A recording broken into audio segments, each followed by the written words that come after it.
if you don't mind finding that one. It says, worked example for two-tail test.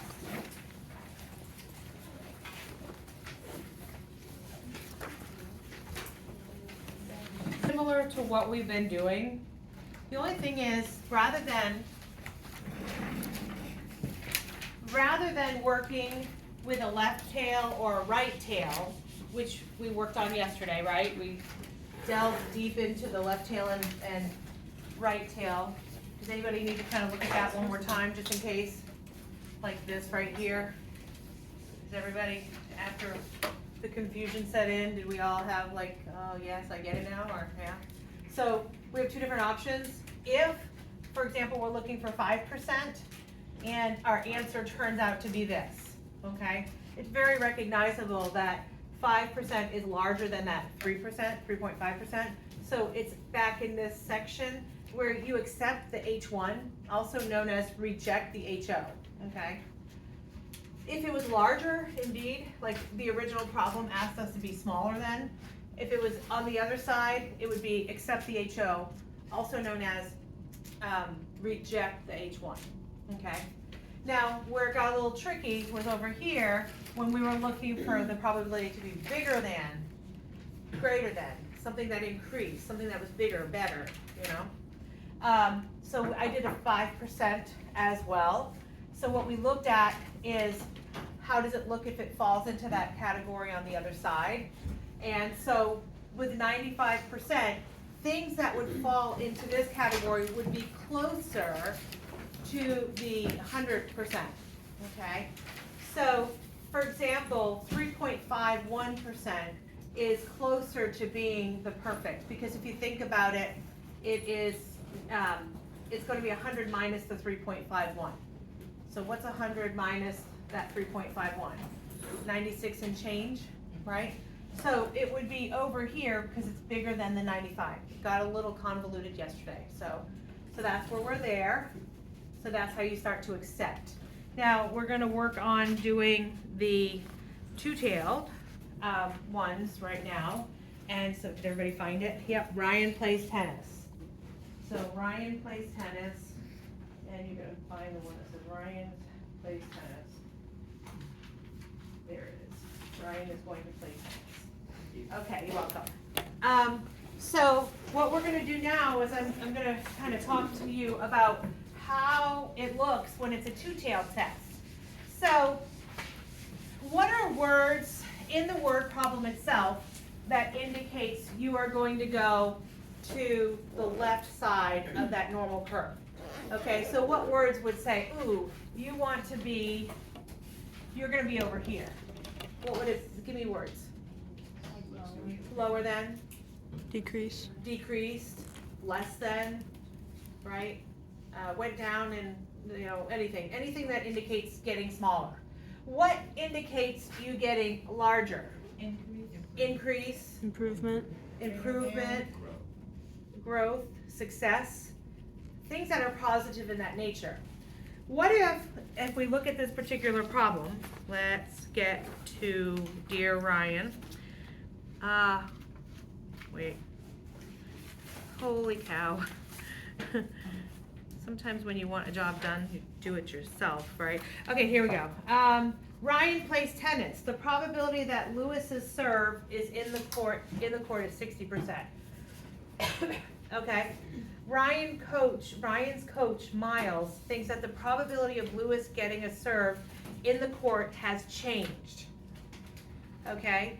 So it's not that it got better, or he got in the court more, or that he got in the court less. It's just changed. So what does that indicate? Do I think it's bigger than or smaller than? I don't know, right? I just know it's not the same. Does that make sense? Okay, so that indication right there tells me that we are going to be working with a two-tailed test. Because I don't know if it's bigger or smaller. All right, are we cool so far? Does that make sense what I just said? It's changed. Literally, that's the wording. It has changed. It's different, okay? Okay, and then it says Ryan serves 50 times and gets 35 of them in the court.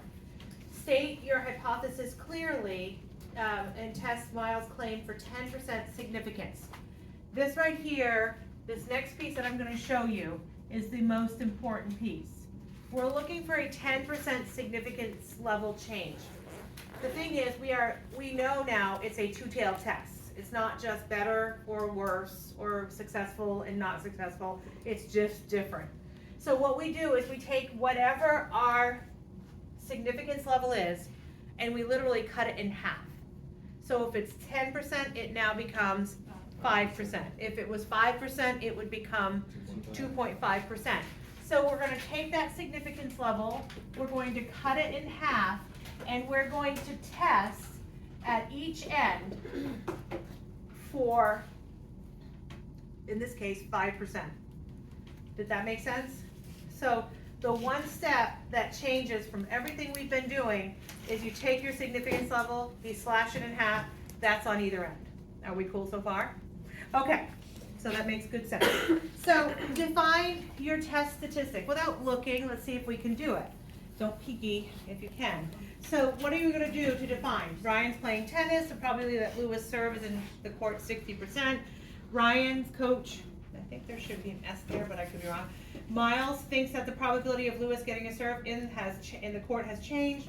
Ryan serves 50 times and gets 35 of them in the court. State your hypothesis clearly. Test Miles' claim at 10%. So what's the test statistic we're talking about here? X is Successful serves. the number of successful serves. Yeah? Does that make sense? Where do we want it to land? In the court.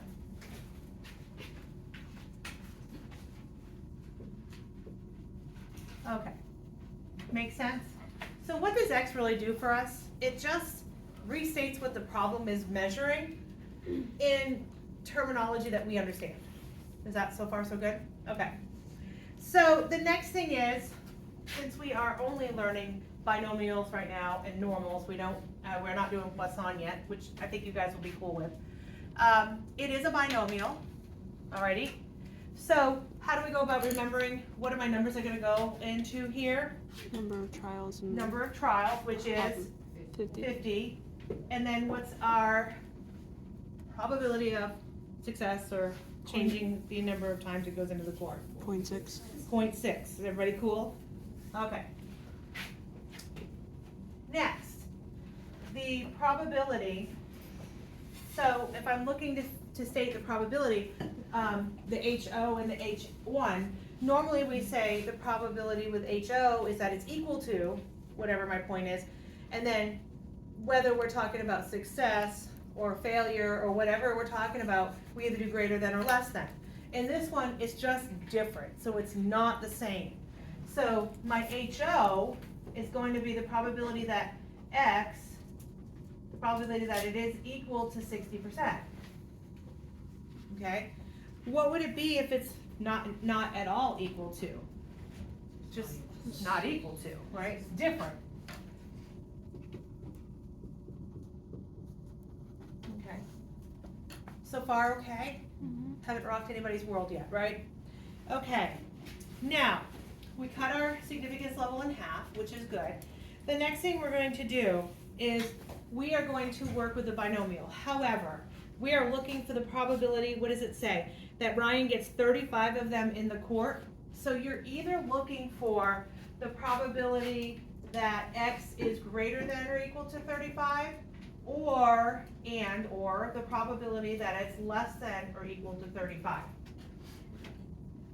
So you're looking for it to either fall into the lower end category or the upper end category. And if you can disprove one of them with our little test statistic, then you would, in other words, if one of them falls in here or here, then it's going to be accept the alternative. If neither of them fall in here, it's accept the other. So you have to test both.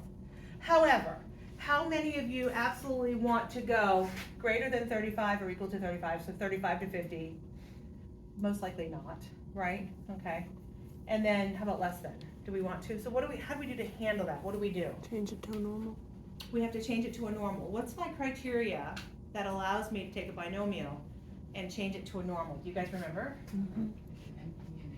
Yes, NP. So NP has to be what? Greater than 5. And what does NQ have to be? I think it's also greater than 5. Also greater than 5. So let's remind ourselves what that means. If I take 50 times 0.6, what do I get? 30. Is that bigger than 5? Yep. Check. So I can start to convert to normal. I'm good. Okay, the next one. 20. Again, is that bigger than 5? Mm-hmm. So we're good. We are going to take this thing and we are going to convert it to a normal. Does that ring a bell at all? We kind of touched on that yesterday, right? Alrighty, so the first one we're gonna do the probability that x is greater than or, we'll start with that guy.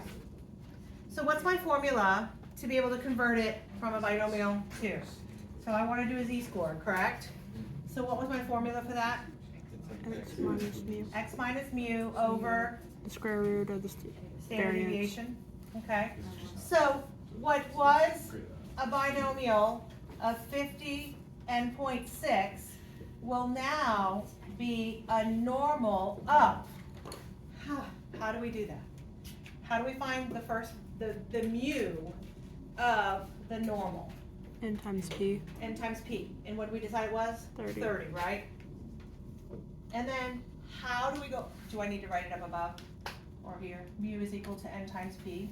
And then how do we go about finding the variance of this normal? NPQ. N times p times q. So npq, and in this case, it's gonna be 30 times 0.4. Okay, what do we get? 12. 12. Is this all coming back to you now? It's like a song. I will sing if I need to. Yes. It's all coming back to me now. I don't even know. I know there's a song that says it's all coming back to me now.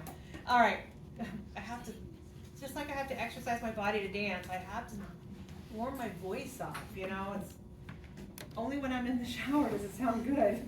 All right, so good news is we remember that when we convert a binomial to a normal, we must take into account there's something called a continuity correction.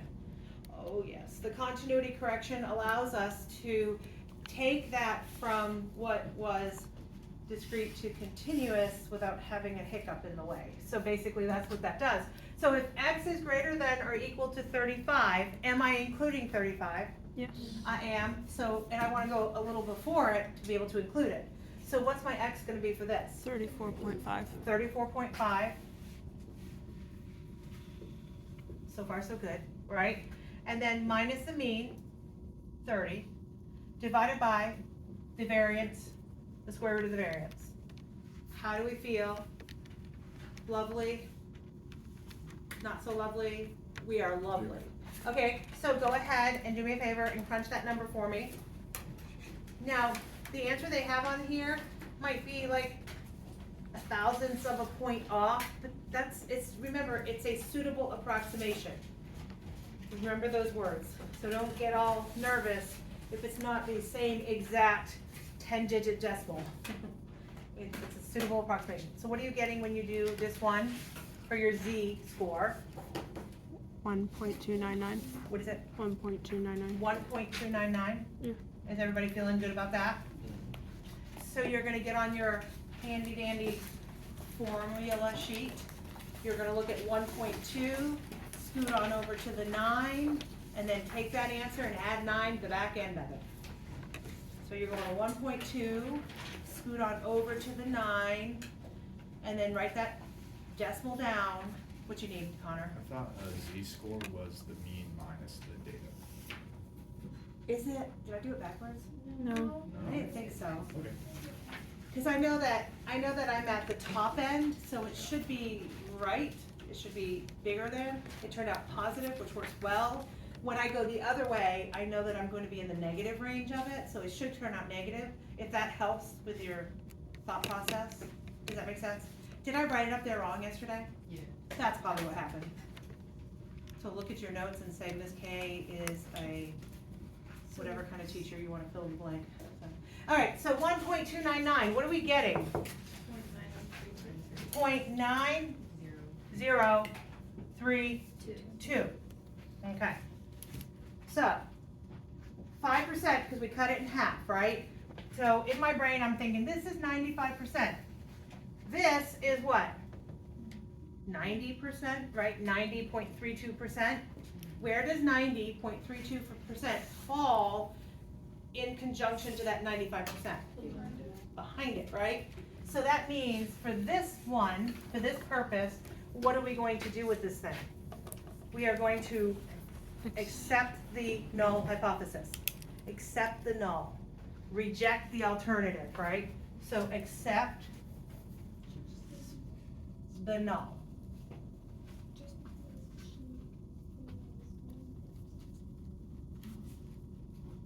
Do you need me? Are we good? We're all good? Okay. Now, we also have to check the other side. It just makes a little more work, but perhaps we can prove or disprove on the other side. Are we good? Mm-hmm.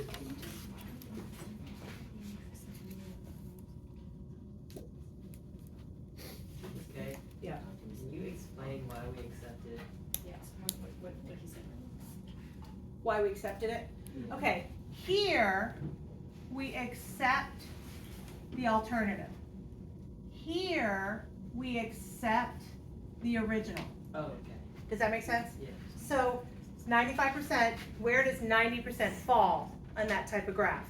It's behind it, so we're going to accept it, the original, the overall arching statement that it hasn't changed. That it, whatever the overall arching statement was at the beginning. Okay, so do me a favor, if you can, crunch your numbers for the other side, which is the probability that x is less than or equal to 35.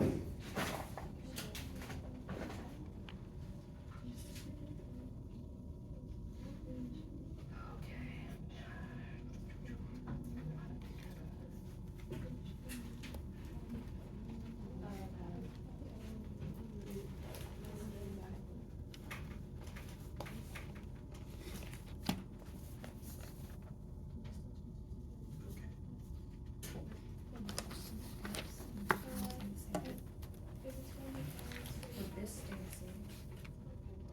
So, now we're looking for it to be less than or equal to. So what is my probability gonna be rewritten as? X is less than or greater to 35.5. Less than or equal to 35.5. Cool? Not cool? Feeling good about this? What does that go to? Basically, I have a question. If you were to correct it to 35.5, like wouldn't that like just go to 36 then? So wouldn't you want it to be 34.5? I'm confused with the whole correction thing. The question is, I guess the question I always ask myself is, am I trying to include the number 35 in here? So it's 35 or less. Does that make sense? 35 or smaller. So I need to go one beyond it so I can include it when I go smaller. Let me draw a picture. So that doesn't make any sense to me. Okay, so here's 35. I want from 35 back, right? Yes. And I gotta do a continuity correction. Am I going to go here where it's smaller and back, or am I gonna go here and back? I need to include 35. But wouldn't 35.5 round up to 36? We don't round them up, we always go with 0.5. Your continuity correction is always at a 0.5. Yeah. Did that help? A little bit. Okay, a little bit. Good deal. So now, so what do I get now? It still doesn't make it negative, does it? No. Kinda weird. Alright, so it's gonna be yeah. This one we had to subtract by 1 at the We end. have to subtract by 1, Yeah. that's right. That's right. Mhm. So we have 35.5 minus mu, which is 30, divided by the square root of 12. And so what do we get for that? 1.587. You did what? What is everybody else feeling about that? You did 8.8? Because the one after that is Okay, okay. So 8, I just don't round it. and I think that, I mean, Not really.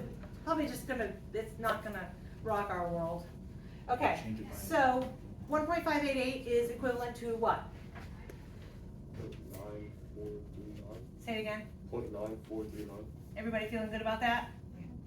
Where is 94% gonna be located? Over there, yes? I don't want that end, I want this end, right? So how do I handle that? 1 minus. And so what do I get when I do that? 0.0561. So here's my 5%, right? Are we good so far? Mm-hmm. Feeling good in the neighborhood? Okay, so 0.0561 is located where in comparison to my 5%? Behind it. Over here, correct, not behind it, right?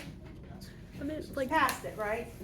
if you do like the line for Is this the, in line help? yeah, I use the line. The So line technically helps. it's behind. 5%, 0.0561, also known as 5.61%, is to the right of it, right?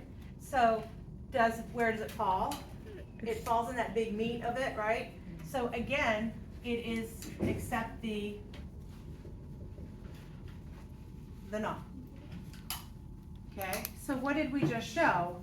That neither of them fall within that region, so there's not enough evidence to reject that null. Right, we're saying the null is right. How do we feel about that? Okay, so if you look at the little thing, it says X is a number of successful serves, P is a probability of serving landing in the port, then they do a binomial. They literally use the binomial because a calculator can do the binomial without having to convert.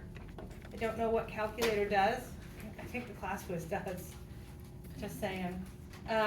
Might be something you wanna research. So we did the whole process, we went through that whole process, and we figured out that, we were pretty close in nature to them. So we went through that process and we figured out none of them fall on those tails. Therefore, we're accepting the original claim. And so there's not enough evidence to suggest that the probability of Ryan's performance, performing a success serve has changed. There's nothing that says it's changed. Voila. What do you think? Eh? And so what this particular homework assignment does for you is it'll give you another little scenario, and then it does the first steps of it and leaves the last one for you to fill in. My suggestion would be cover up that, do the problem, and see how you do in comparison, and there's your answer key. Sweet? Okay, and I'll do critical regions tomorrow, and so that's it. Are we good? Feeling good? Okay, so since I printed one out for everybody, which is awesome.